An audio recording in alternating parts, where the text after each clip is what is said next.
27/28 फरवरी की रात्रि में थाना अजगर के गांव पूर्वा पनवाड़ी में राम जानकी मंदिर में एक सेंसेशनल वारदात हुई थी, जिसमें राम जानकी मंदिर से 3 मूर्तियां, श्री राम जानकी और लक्ष्मण जी की मूर्तियां, उनका सारा श्रृंगार और सिंहासन चोरी हो गया था। इस घटना को जब देखा गया और उस पर काम किया गया तो सूचनाओं जो डेवलप की गई उसके आधार पर पता चला कि गांव के ही लोगों ने मुखबिरी करी है। इस मुखबिरी के आधार पर 2 मुलजिमान की गिरफ्तारी की गई थी, हल्लू और भगवान दास।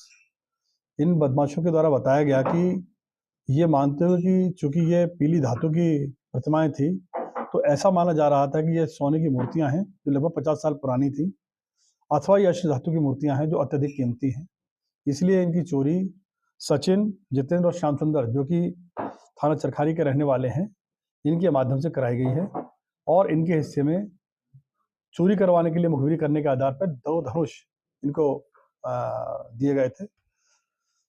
इस सूचना के आधार पर जब गिरफ्तारी करने का प्रयास किया गया तो रात्रि में ये बदमाश जो हैं पूर्वा पनवाड़ी गांव के बाहर ही मिल गए और इनको गिरफ्तार किया गया। इनकी गिरफ्तारी करने के बाद में इनकी सूचना के आधार पर खेत में से तीनों मूर्तियां, जो कि कपड़े में लपेट के रखी गई थी, और सिंहासन, ये बरामद किया गया है।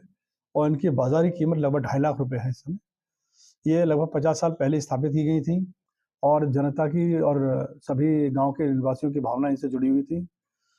इसलिए ये केस अत्यधिक संवेदनशील भी था और भावना से जुड़ा होने के नाते पुलिस के लिए बहुत महत्वपूर्ण केस था। यहाँ सबसे इम्पोर्टेंट बात है जो मैं बताना चाहूँगा, जो पुलिस टीम जिसने बरामदी करी है, सीओ कुलपहाड़ रविकांत गौड़ के नेतृत्व में एसओ सुभाष चंद्र, एसएसआई धर्मेंद्र और उनके साथियों ने जो बरामदी करी है, ये इसलिए बहुत अधिक महत्वपूर्ण हो जाती है कि इसमें सर्विलेंस की कोई मदद नहीं ली गई, एसओजी की कोई मदद नहीं ली गई।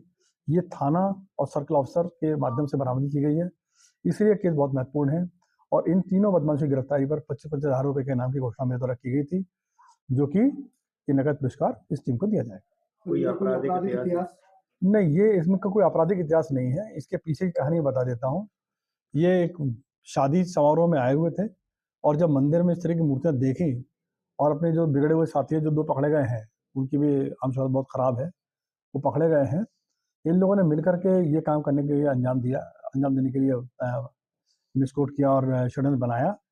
उसके आधार पर इन्होंने वारदात करी है। अभी इनका कोई आपराधिक इतिहास नहीं है। तीनों बदमाश जो गिरफ्तार किए गए, सचिन, जितेंद्र और श्याम सुंदर, इनकी आयु जो है एवरेज एज लगभग 22 साल के करीब की है। तो ये नए बदमाश हैं जिनकी गिरफ्तारी सुनिश्चित